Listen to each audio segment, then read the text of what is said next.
Hello, everyone.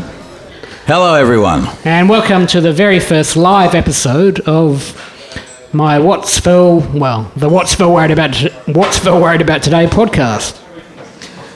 Yes. Anyway, I'm Phil Knight, and this is my show where I chat with other musicians and other people that work in the music industry about anxiety, depression, and panic disorders. And we chat about what they do to deal with and, get through what they do, to address those particular mental health issues and then keep themselves healthy and happy and continue to be active people in the music industry. But so unlike previous episodes, for this episode, I'm going to break with tradition a little bit and interview someone from behind the scenes as such, someone from the recording studio side of things. And like in previous episodes, I've chatted to musicians and we talk about the rigors of being on the road and performing and the stresses and challenges that can bring up.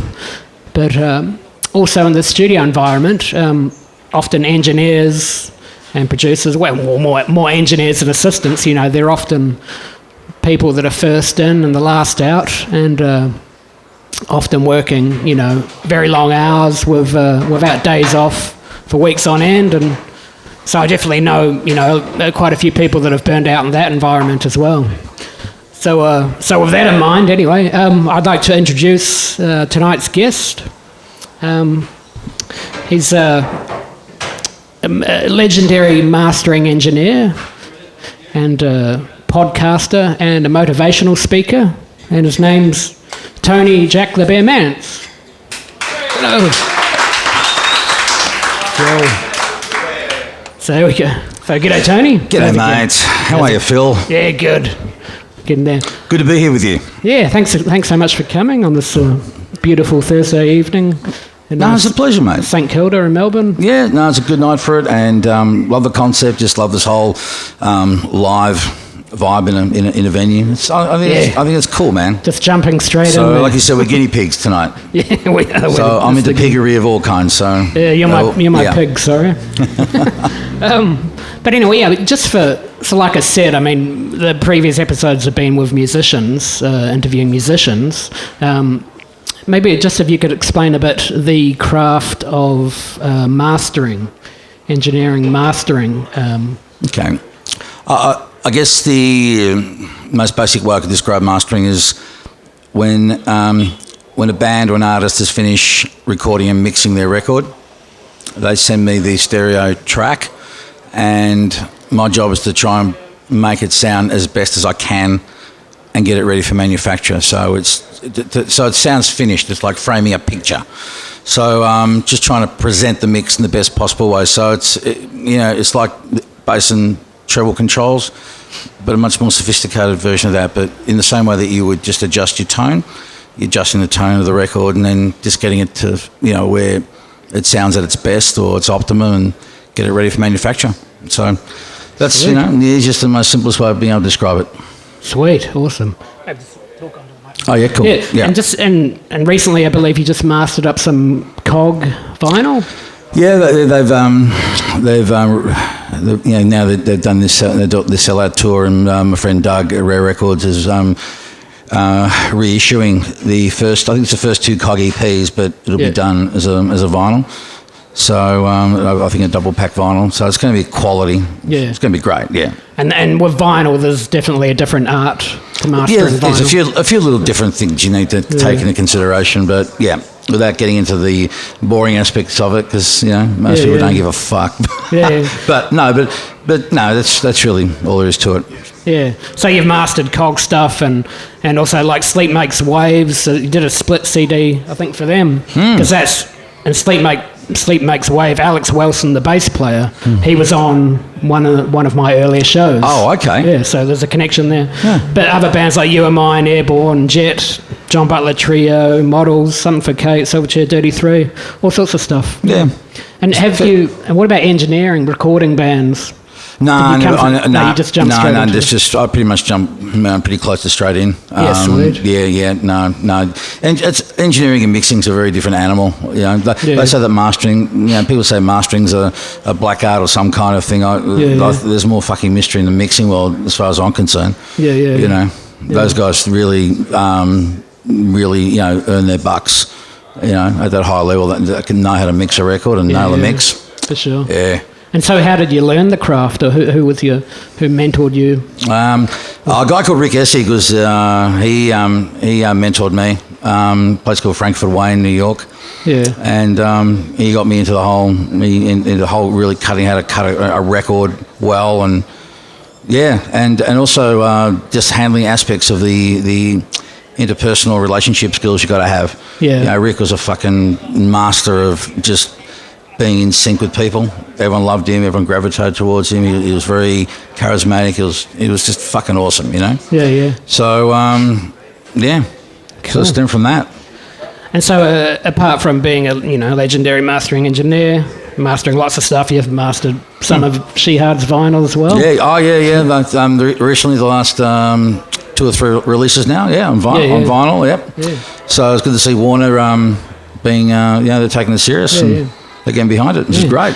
So that's your day job in the music industry as such. Mm-hmm. But also you've got your podcast. You had, I believe you wrapped up the Melbourne Reel. It was Melbourne Reel, and we just put out our last podcast this week where Jeff Lang was our guest, and he was awesome. Oh, awesome, Jeff Lang. So now I just busting out doing my own one. So now we're calling it Melbourne Unreal. Yeah.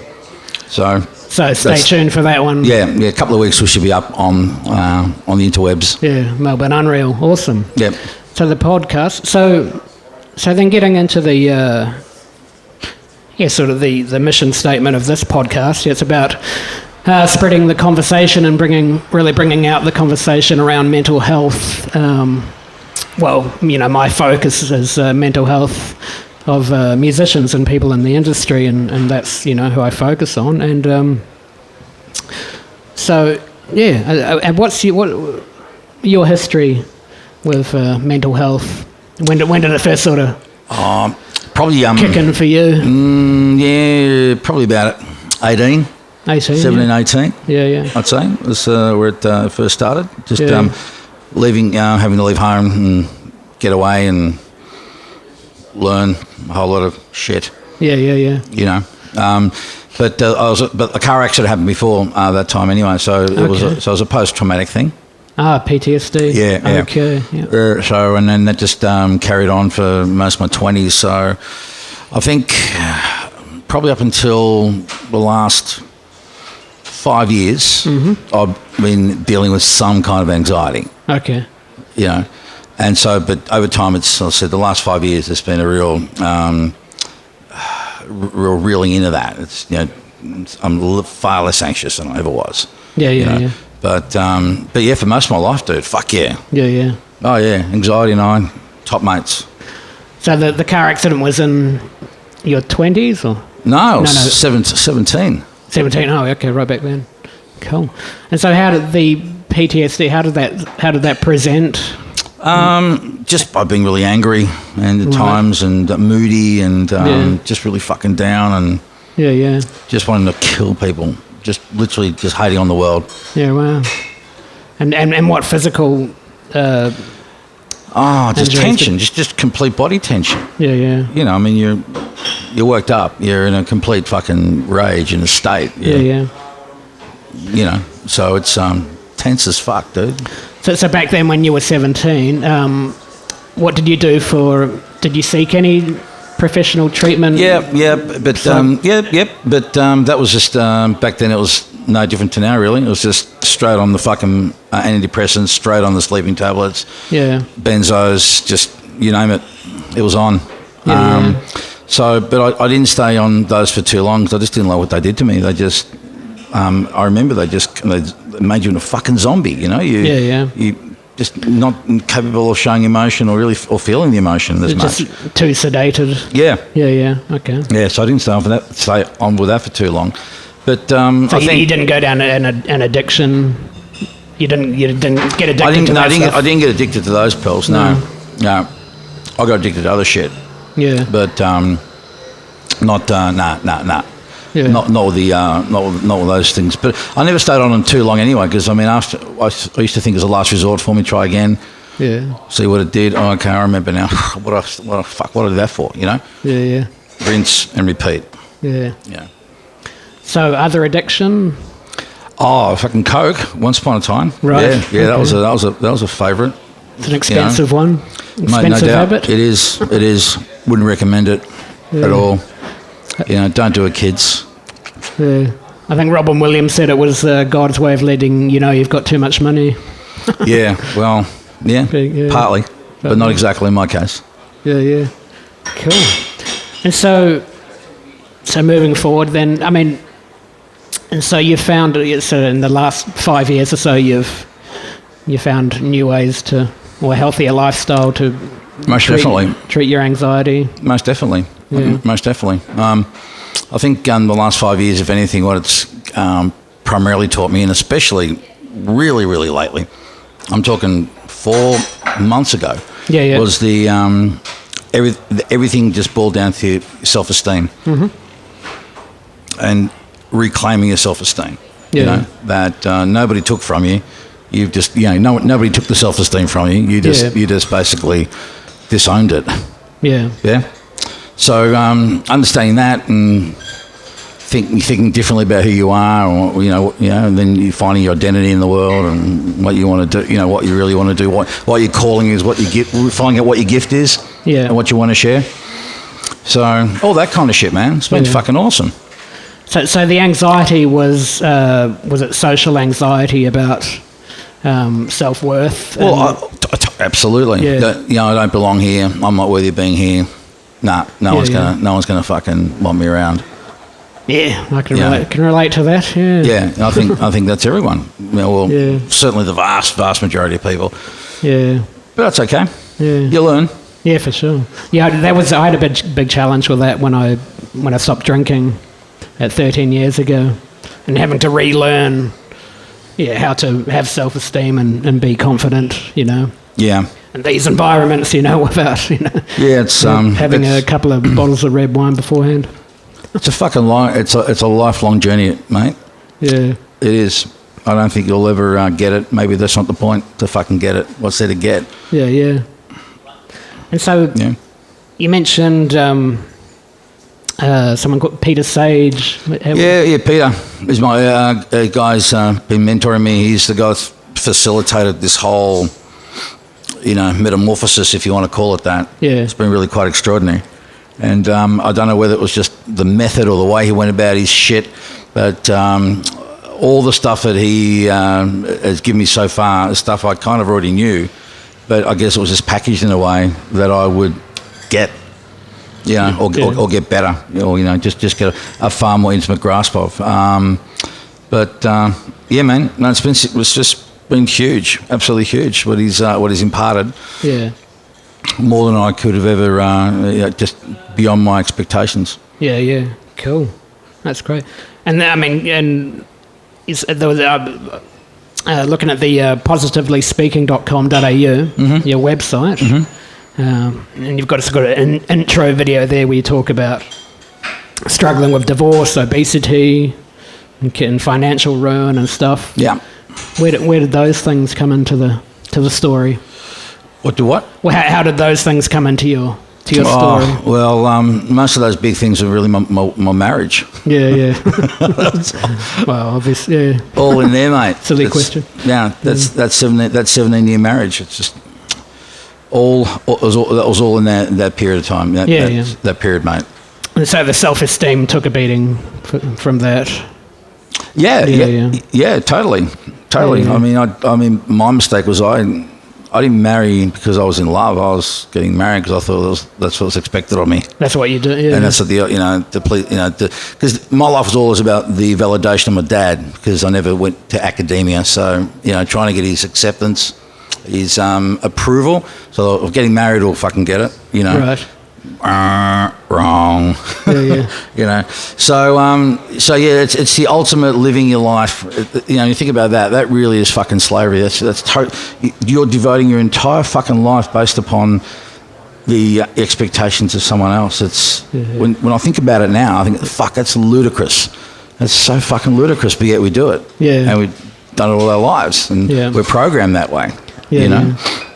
So yeah, it's been very interesting. Yeah, cool. And what sort of, what big breakthroughs have you had with Peter Sage, I guess? I think I think the biggest one is you just realise there's nothing wrong with you. Yeah. There's nothing fucking wrong with you. Mm-hmm. Now, when you can get that as a fundamental knowing, you know, not just take it on intellectually, you feel it. You just know that to be true. Yeah. Then all of a sudden everything just changes. Yeah. Because you talk a lot about self-love, loving yourself. Yeah. Self-care and maintenance and shit like that. Yeah. You know. Cool. Just living a fucking good, fucking happy life, mate. Yeah. Awesome. And so, you're mentoring yourself now, mentoring others? Yeah, look, I've been, I guess I'm always mentoring. I just didn't realise until I actually stopped and thought about how during the course of a day at the studio, there's always people coming in and out, and I'm always engaging in conversation with them. Yeah. And we're always talking about music, life, whatever. Yeah. So kind of mentoring happens there without even really consciously thinking about it, you know?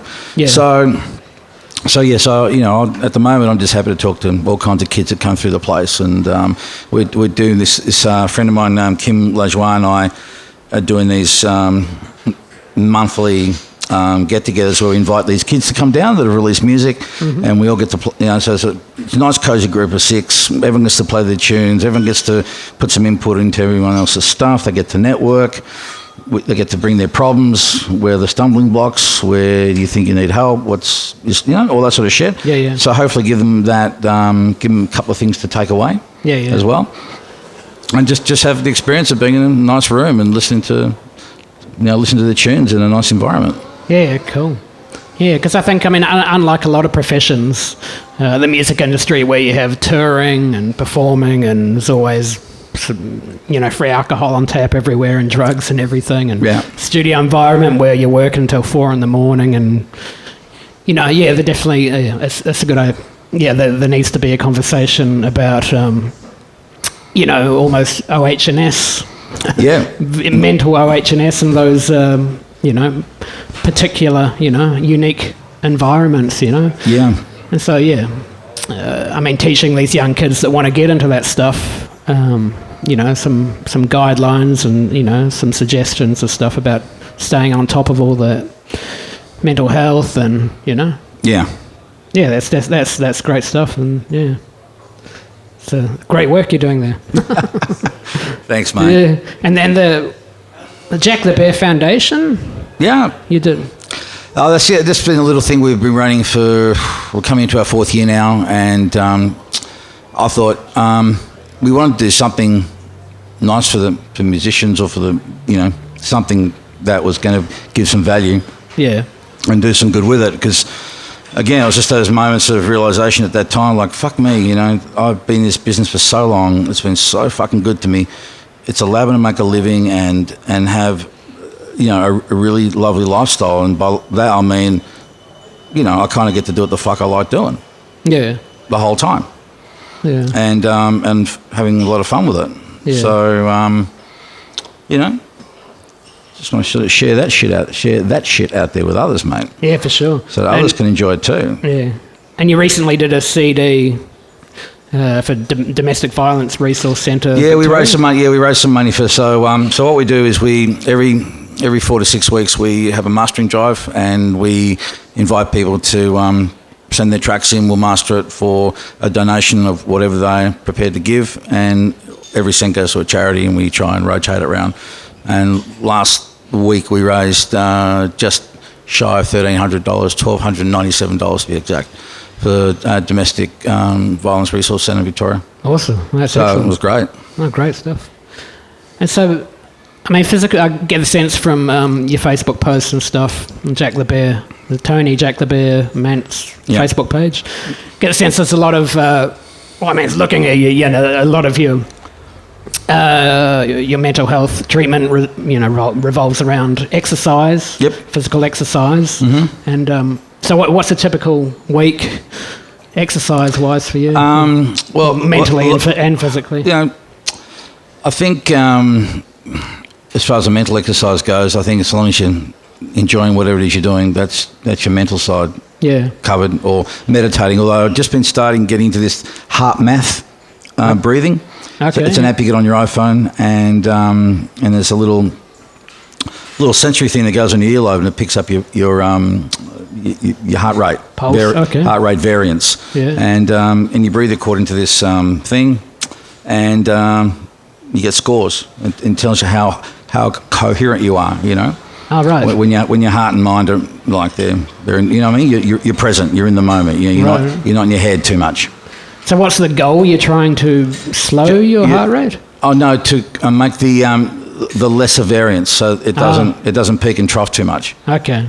So this is throughout the day?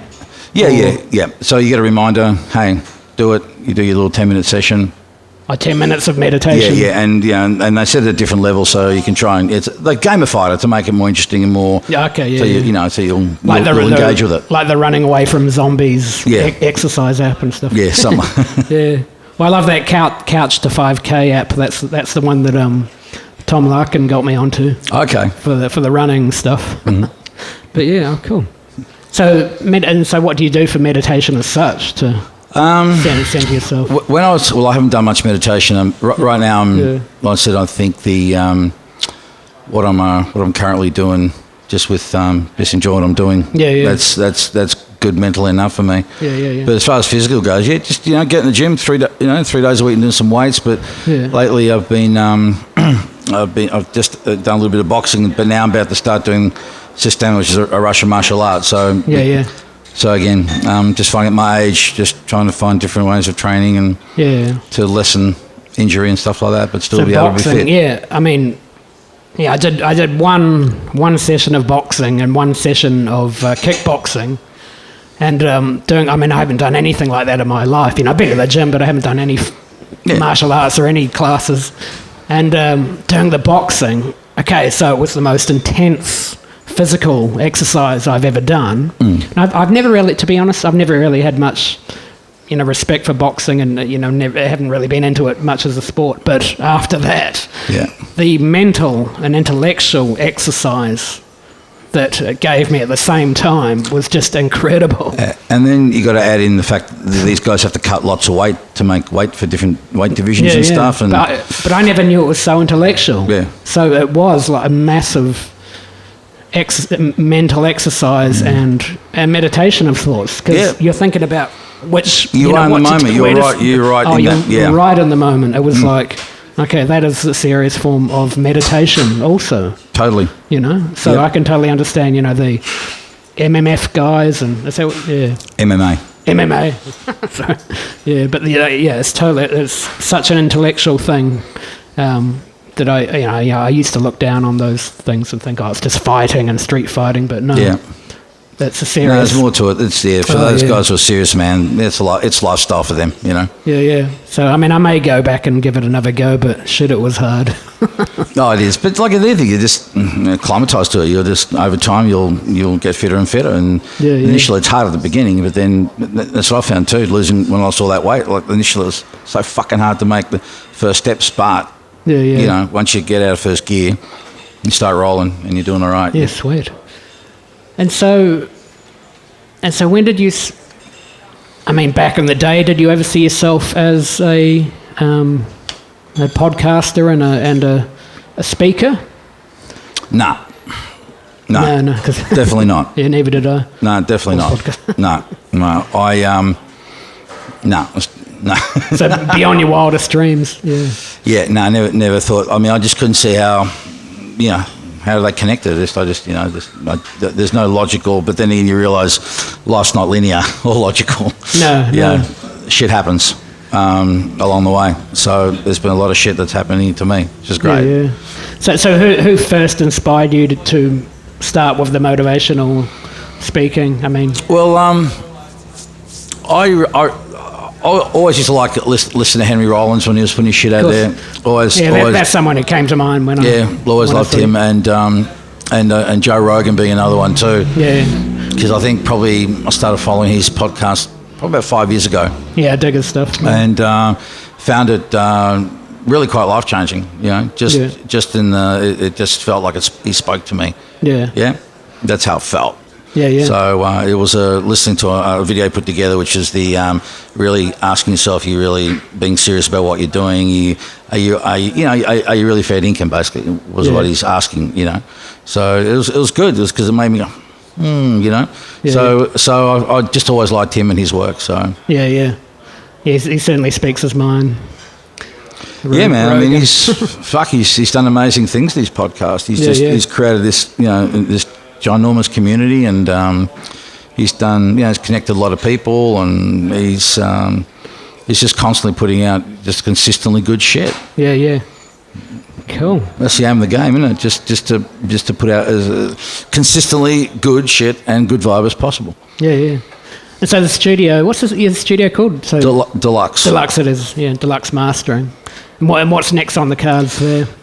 Well, right now we just put another young kid on called Simon Lamb, who's a very talented boy. Yeah. But he's been hanging around the studio anyway the last 2 years, and I just took a real shine to him. And so he started doing his own mixing and productions and shit. And so I said, hey, if you're interested in working at the studio, we'll get you trained up so that you can start being self-sufficient.